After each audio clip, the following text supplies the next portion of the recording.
तो आज नया चैप्टर स्टार्ट होगा।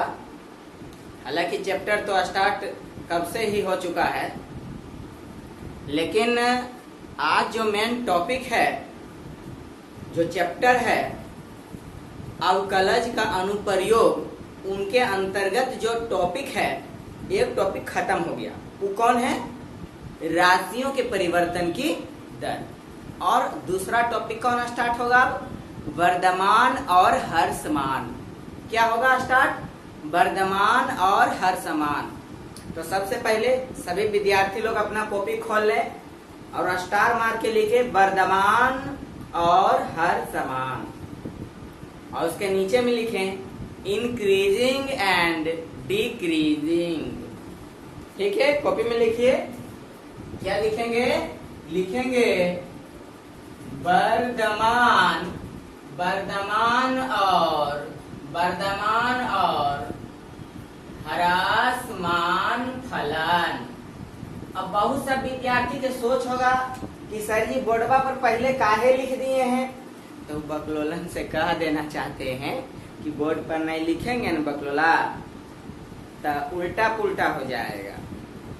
इसीलिए शॉर्टकट में लिख लिए ताकि अच्छा से समझा पाए, कम समय में अच्छा वीडियो बने और अच्छा पढ़ पाए। समझा? इसलिए आए बाएं के चक्कर में न रहा, आराम से जैसे पढ़ाते हैं वैसे पढ़ो, 100% समझ में आएगा। तो ठीक है, क्या स्टार मारना है?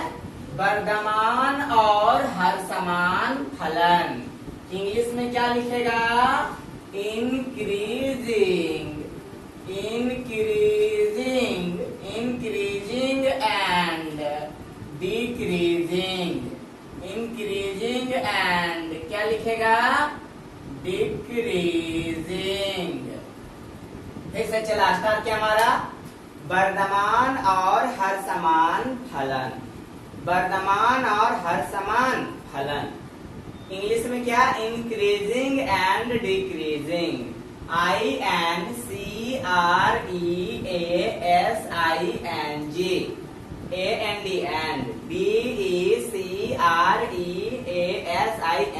डिक्रीजिंग। अच्छा, अब हम लोग समझेंगे कि वर्धमान फलन और हर्षमान फलन क्या है। सर, वर्धमान फलन और हर्षमान फलन क्या है, इसके बारे में हमको समझना है ना। अगर वर्धमान, कौन सा फलन वर्धमान होगा और कौन सा फलन हर्षमान होगा, अगर हम समझ जाएंगे तो एक्सरसाइज अच्छा से बनेगा। तो पहला नंबर चला, अगर कोई फलन दिया हो, कोई क्या दिया हो? फलन। अगर कोई फलन है और उसको तुम वर्धमान या हर्षमान देखना चाहता है, तो पहला तरीका उसका ग्राफ खींच के भी पता कर सकता है। क्या खींच के पता कर सकता है?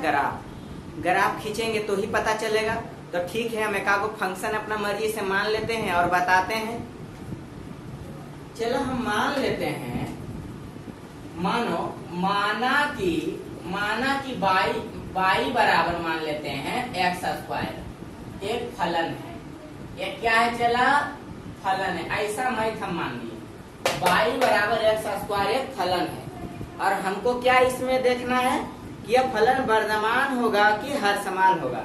तो हमको ग्राफ में देखना चला, तो y बराबर है x²। तो ग्राफ खींचने के लिए पहले की बनाते हैं? चार्ट बनाते हैं ना। चार्ट बना लेंगे। चला चार्ट बनाएंगे। हाँ, तो यहाँ पर लिखेंगे x का मान, इधर लिखेंगे y के मान। मान लो चला x के मान के जगह पर हम रखें -2। x के मान के जगह पर -2 रखें, स्क्वायर करेंगे तो 4 मिलेगा प्लस में। अब मान लो x के जगह पर रखेंगे -1, तब y के मान कितना मिलेगा? 1 मिलेगा। x के मान लो रख लिए 0, तो y के मान भी की मिलेगा? 0। अगर x के मान चला, अगर हम मान लें 1, तब y के मान क्या मिलेगा? प्लस में। अगर x का मान लें हम 2 प्लस में, तब y के मान भी प्लस में। फिर से चला, हम क्या सीख रहे हैं? वर्धमान फलन और हर्षमान फलन। क्या सीख रहे हैं हम? फिर से बोलिए तो, जहां आप बैठे हैं एकदम बोलिए, कहीं कि वहां पे अकेले, हम भी अकेले पढ़ा रहे हैं, तो हमको एनर्जी देने के लिए बोलना पड़ेगा ना। लाइक कीजिए, अच्छा लगता है तो पहला चल हम क्या बोले, क्या सीख रहे हैं? वर्धमान और हर्षमान। हम क्या लिए हैं, एगो अपना मर्जी से फंक्शन ले लिए हैं, और उस फंक्शन के मदद से की समझेंगे कि वर्धमान फलन क्या है और हर्षमान फलन क्या है, ताकि वो ऑब्जेक्टिव बन पाए, जो 100 का ऑब्जेक्टिव पूछता है ना। तो यहाँ चला y बराबर एक्स स्क्वायर, अपना मर्जी से अच्छा कोई भी समीकरण दिया रहता है और उसका x और y के मान निकालते, तो x का मान अपना मर्जी से रख ले जाता है, y के मान निकलते जाता है। x के मान रखे -2 तो y के मान आया +4, x के मान रखे -1 तो y के मान आया 1, x के मान 0 तो y के मान 0। कहाँ रख रहे हैं सर, ये फंक्शन में रख रहे हैं ना। अब हम खींचेंगे ग्राफ, क्या खींचेंगे चला ग्राफ। मान लो चला ये है x, ये है x डैश, ये है y, ये है y डैश। अब यहाँ पर की बैठाएंगे चला, तो 1 2 3 4, कहाँ तक बैठेगा, जो 4 सबसे बड़ा डिजिट है, 1 2 3 4। इधर क्या चला, -1 -2 -3 -4, -1 -2 -3 -4, ये न होगा। अब देखो हम, ये तो मूल बिंदु है चला, मूल बिंदु 0 0 होता है, तो x के मान है 2 माइनस में, तो यहाँ y के मान है 4, तो यहाँ पर बिंदु लगेगा। अब x के मान है -1, अब y के मान है 1, यहाँ x के मान है 0, y के मान भी है 0, तो यहाँ आने की वाला क्या आया चला, ऐसे आया है ना, ऐसे नहीं आया। x के मान है 1, y के मान है 1, यहाँ बिंदु लगेगा। x के मान है 2, y के मान है 4, यहाँ बिंदु लगेगा। कहीं ई ग्राफ ऐसे हो रहा है चला।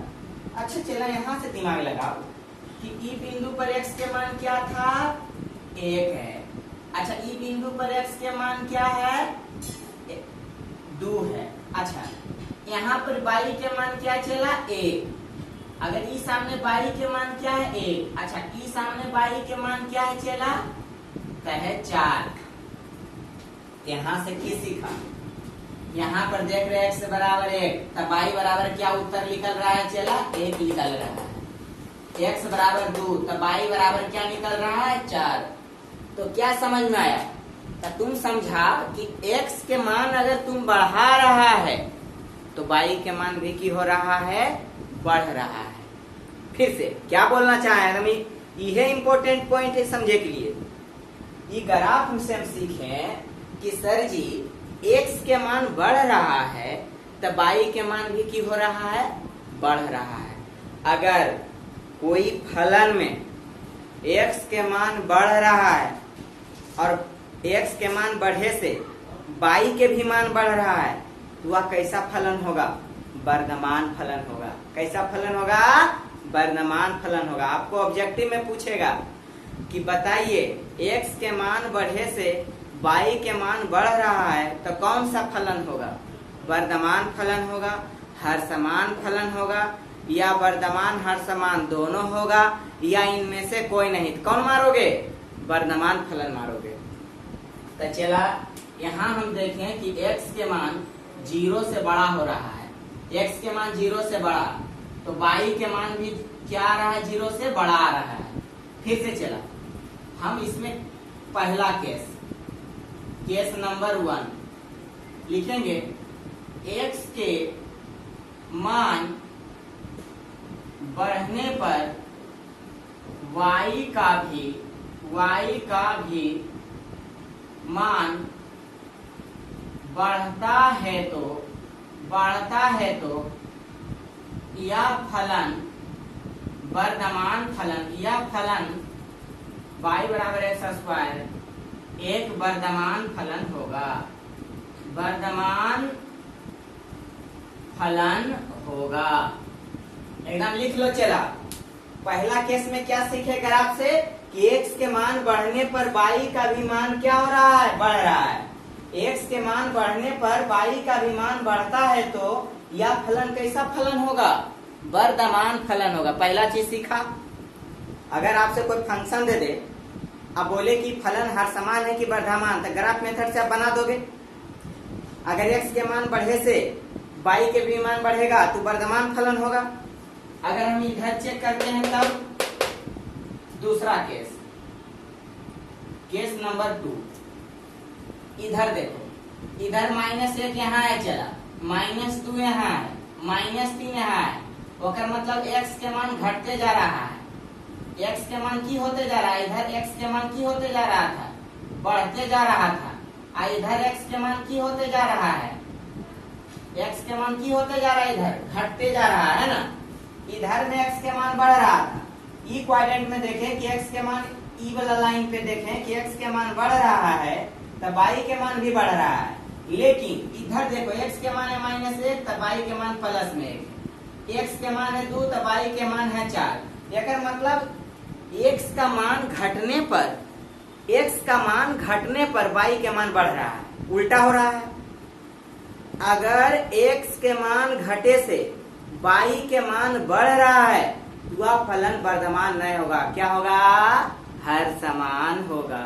फिर से दो चीज याद कराएं चला, अगर x के मान बढ़ रहा है तो y के मान भी बढ़ेगा तो वह फलन वर्धमान होगा। x के मान घटने से y के मान बढ़ रहा है तो वह फलन हर समान फलन होगा। लिख देते एक बार, लिखेंगे x, लिखेंगे यहाँ तो चला हेडिंग बनेगा, इसके लिए हेडिंग बनेगा, नंबर 1 के लिए हेडिंग बनेगा x बिलोंग्स टू 0, एकर क्या हो जाएगा, x लेस देन 0 है ना, एकर x लेस देन 0 लिखेंगे। x के मान घटाने पर, x के मान घटाने पर y का मान बढ़ता है, इसीलिए y बराबर x स्क्वायर ह्रासमान फलन है, ह्रासमान फलन है। फिर से चला, हम क्या सीख रहे हैं, वर्धमान और ह्रासमान किसे कहते हैं। हम ग्राफ तरीका से सीख रहे हैं, ग्राफ से विदाउट भी बताएंगे, चिन्ह योजना से भी बताएंगे कि ह्रासमान फलन क्या है, वर्धमान फलन क्या है, टेंशन नहीं लेना है। तो हम सीख रहे हैं वर्धमान और ह्रासमान, इंग्लिश में इंक्रीजिंग एंड डिक्रीजिंग। अब ह्रासमान फलन क्या है, वर्धमान फलन क्या है, इसको समझने के लिए y बराबर मान लिए हैं x स्क्वायर, और y और x का एक मान ली चार्ट बना लिए हैं ग्राफ खींचने के लिए, और यहाँ ग्राफ खींचे हैं। ग्राफ खींचे तो हम देखे कि ई वाला बिंदु पे देखे कि x के मान है यहाँ 1 तब y के मान भी आया 1, लेकिन ई बिंदु पर देखे x के, देखो बिंदु है ना लगाया था ग्राफ खींचते समय, तो यहाँ पर y के मान है 4 तो x के मान है 2, ओकर मतलब x के मान 1 था तो 1 आया, x के मान 2 है तो y के मान 4। तो ई बगल हम की देखे कि x के मान बढ़ावे से y के मान बढ़ रहा था, x के मान बढ़ाने से अगर y के मान बढ़ रहा है तो इस स्थिति में मतलब x का मान बढ़ा, x बराबर x बड़ा है 0 से, ओकर मतलब हुआ जब हम x, अगर वही फलन में कौन, जब y बराबर x स्क्वायर वाला फलन में जब हम x के मान बढ़ा रहे हैं वह फलन कैसा फलन बन जा रहा है, वर्धमान फलन बन जा रहा है, ठीक है। और यही फलन में हम क्या देखें कि जब हम x के मान घटा रहे हैं तो भी y के मान बढ़ रहा है, तो क्या मतलब क्या है, हर समान फलन है। दो चीज हम रख लो, x के मान बढ़ने से y के मान बढ़ रहा है तो वह कैसा फलन होगा, वर्धमान फलन होगा। x के मान घटने से y का मान बढ़ रहा है तो कैसा फलन होगा, हर समान फलन होगा।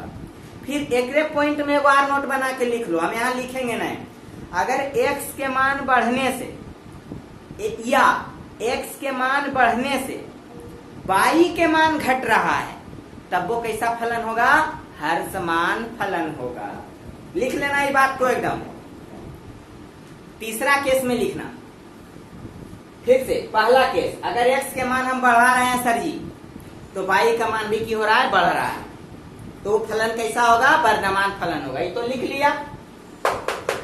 दूसरा केस में x के मान जब हम घटा रहे हैं सर जी तो y के मान तब वो बढ़ रहा है सर, जबकि x के मान घटा रहे हैं फिर भी y के मान बढ़ रहा है, कैसा फलन होगा सर, हर समान फलन होगा। तीसरा नोट में लिखना, VVI नोट लिखना, अगर x के मान बढ़ने पर y का मान अगर घट रहा है तो वह फलन हर समान होगा। चौथा केस में लिखना, x के मान घटने पर, x का मान घटाने पर y का मान घट रहा है, x का मान घटने पर y का मान घट रहा है तो वह वर्धमान फलन होगा। ये बात एकदम लिख लेना चौथा में बना के, ठीक है। हम उम्मीद करते हैं कि ग्राफ मेथड से आपको हर समान और वर्धमान समझ में आया होगा। थोड़ा अब आगे बढ़ते हैं इससे।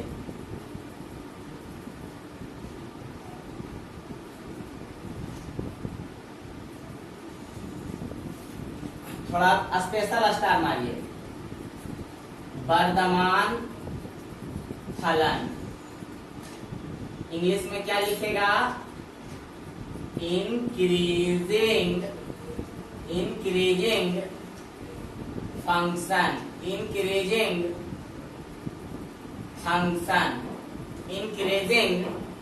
फंक्शन। फिर से चला, सबसे पहला एकदम नोट बना, फिर स्टार मारिए और लिखिए। अब अभी तो हम सीखें कि वर्धमान फलन और हर समान फलन क्या है, हम ये सीखें। और मान लो कोई फंक्शन दिया रहेगा, नहीं जानेंगे तो उसका ग्राफ खींचेंगे, लेकिन ग्राफ मेथड से लंबा भी हो सकता है, हार्ड भी हो सकता है। और नया तरीका देखते हैं। तो वर्धमान फलन मतलब इंक्रीजिंग ऑर्डर, इंक्रीजिंग फंक्शन। फिर एक स्पेशल देख लेंगे, कौन सी? हर समान देख लेंगे। फिर निरंतर वर्धमान देख लेंगे, फिर निरंतर हर समान देख लेंगे। चार टॉपिक इसमें कवर करना है। पहला वर्धमान फलन क्या है, फिर दूसरा निरंतर वर्धमान फलन क्या है, ये समझेंगे। तीसरा हर समान फलन क्या है, फिर समझेंगे निरंतर हर समान फलन क्या है। फिर चिन्ह प्रॉपर्टी देखेंगे। बस फिर खटाखट बनना स्टार्ट हो जाएगा। तो चला यहां से पहले हम थ्योरी देख लेते हैं। लिखते हैं कि वर्धमान फलन क्या है। अंतराल मान लो आई कोई अंतराल है, आई कोई क्या है? अंतराल में फलन f वर्धमान फलन कहलाता है। वर्धमान फलन कहलाता है यदि x1 बड़ा हो x2 से, x1 बड़ा हो x2 से, तब fx1 बड़ा या बराबर होना चाहिए fx2 से। तो यहां से बात समझिए, बहुत इंपॉर्टेंट पॉइंट है। चला यह जो पॉइंट है बहुत इंपॉर्टेंट पॉइंट है, ये पॉइंट बहुत इंपॉर्टेंट पॉइंट है। ध्यान से हम सीख रहे हैं वर्धमान फलन। तो अंतराल आई में आर की इतना, फिर से इसको हम लिखना चाह रहे हैं। यदि x1 बड़ा है x2 से, fx1 बड़ा या बराबर होगा x2 से फॉर ऑल, लेकिन x1 x2 जो है बिलोंग करना चाहिए केकरा से? अंतराल से। किससे बिलोंग करना चाहिए? अंतराल से। फिर से वर्धमान फलन क्या है, एकदम डायरेक्ट पूछता है। ऑब्जेक्टिव में इसको पूछता है, एकदम रट लेना है। ऑब्जेक्टिव में पूछेगा वर्धमान फलन है और यह वाला दे ले रहेगा, बोलेगा ये कैसा फलन है और ये वाला ऑप्शन में डालेगा तुमको, बोलेगा कैसा फलन है ये ऑप्शन में डाल देगा, नहीं जानेगा तो गड़बड़ा जाएगा। तो अंतराल आई में, आई क्या है? अंतराल। अंतराल क्या है? बंद अंतराल पढ़ा, खुला अंतराल पढ़ा, खुला बंद अंतराल पढ़ा, बंद खुला अंतराल पढ़ा। तो अंतराल आई में फलन वर्धमान फलन कहलाता है जब अंतराल क्या है? मान लो यहाँ पर एक है और ये मान लो 2 है। ये तुम्हारा x1 है और ये तुम्हारा x2 है। और क्या, यही समझना है। अंतराल ऐसा ही रहेगा, यहाँ 1 है मान लो, यहाँ 2 है। अगर मान लिया जाए ये अंतराल है, चला ये है 1 और ये है 2, ठीक है। तो ये आपका जो है ये x1 है, मान लो ये है x2, ठीक। और fx कोई मान लो फंक्शन दिया है, fx कोई क्या दिया है? फंक्शन दिया है, ठीक। तो चला अंतराल आई में फलन f वर्धमान फलन कहलाता है कब? जब x1 जो है, ये वाला जो x1 है एकरा से बड़ा रहे के चाहिए।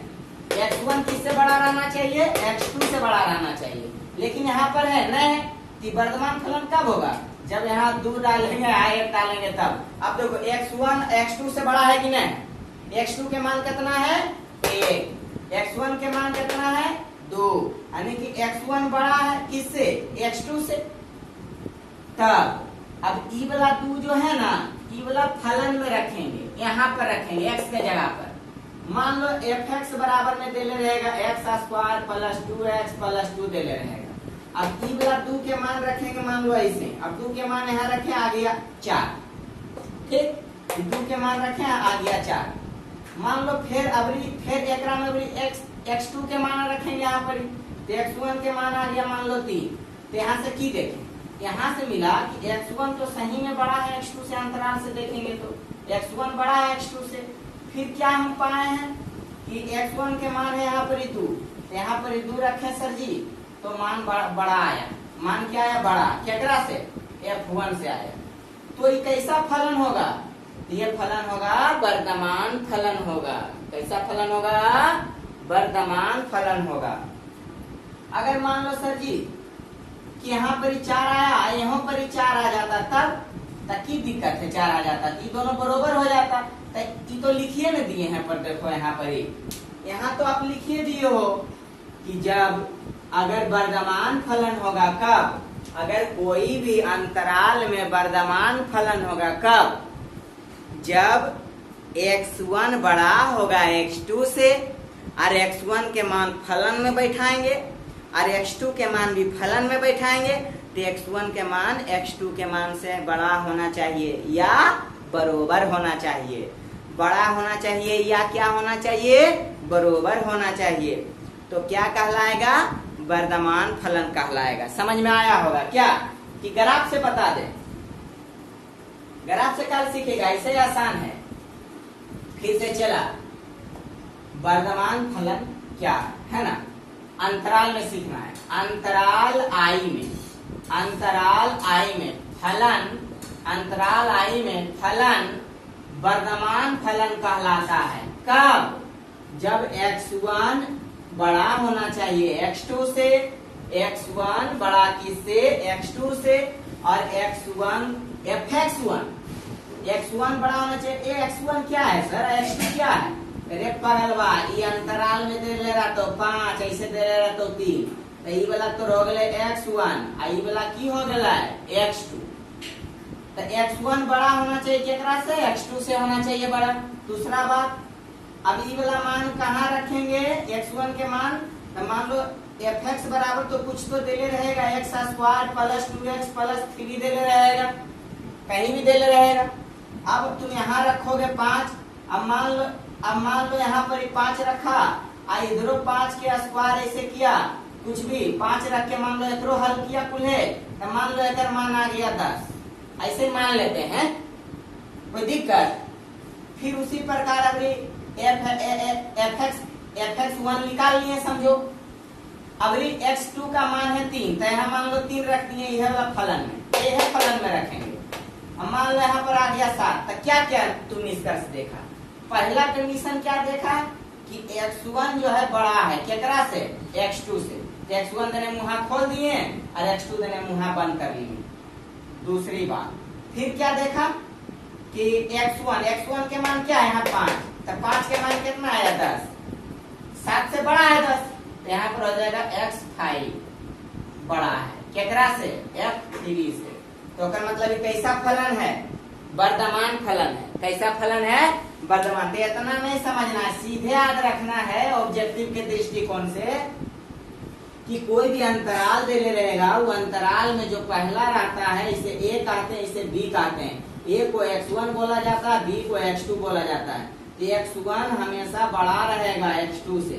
अगर बड़ा है तो इसका मान जब हम फलन में रखेंगे तो x1 रखेंगे, ये भी आना चाहिए बड़ा या बरोबर, बड़ा या क्या आना चाहिए, बरोबर।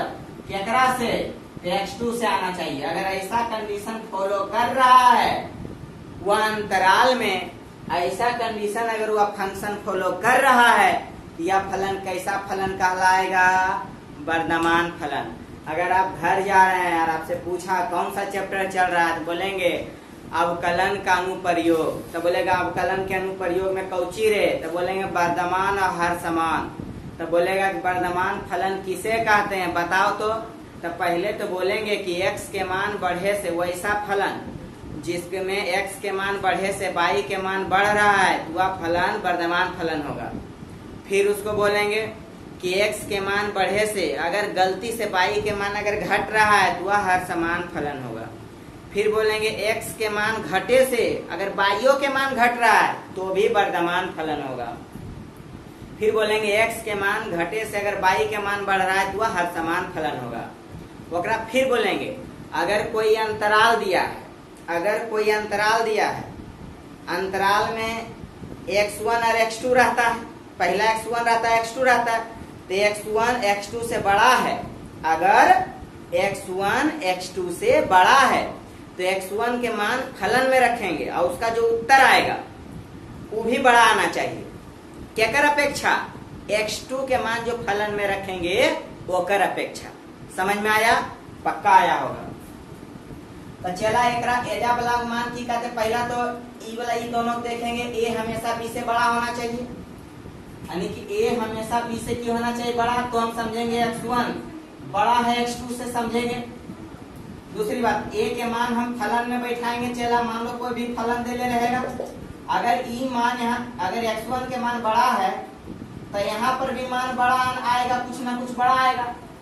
अगर x2 के मान x1 के अपेक्षा देखो छोटा है, मतलब x1 बड़ा है x2 क्या है छोटा, तब b के मान फिर यहाँ रखेंगे x2 में तो ये फिर कुछ ना कुछ मान ले इससे छोटा आएगा। क्या आएगा? इससे छोटा। तो अगर मतलब हुआ x1 बड़ा हुआ और x2 क्या हुआ? छोटा। तो अगर कहे का मतलब है चला कि अगर x1 बड़ा है x2 से तो x1 के मान यहाँ रखे हैं तो ई भी आना चाहिए बड़ा। क्या कर? ई जो मान रखे हैं कर अपेक्षा, इसीलिए हम लोग कहते हैं अंतराल I में फलन f वर्धमान फलन कहलाता है यदि x1 x2 such that fx1 बड़ा होना चाहिए या बराबर होना चाहिए x2 के। फॉर ऑल, किसका चिन्ह है? फॉर ऑल 11 पढ़ाए हैं। फॉर ऑल x1 x2 केकरा से बिलोंग होना चाहिए? अंतराल से। x1 x2 कहाँ का मान होना चाहिए? अंतराल के। तो वर्धमान फलन समझ में आया? पक्का आया होगा।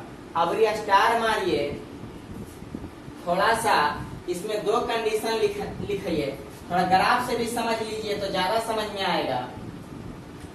मान लो चला ये ग्राफ है, ये x, ये x डैश, यह y डैश, और यहाँ से ऐसे आया, ठीक, ये ग्राफ ऐसे गया, ठीक है।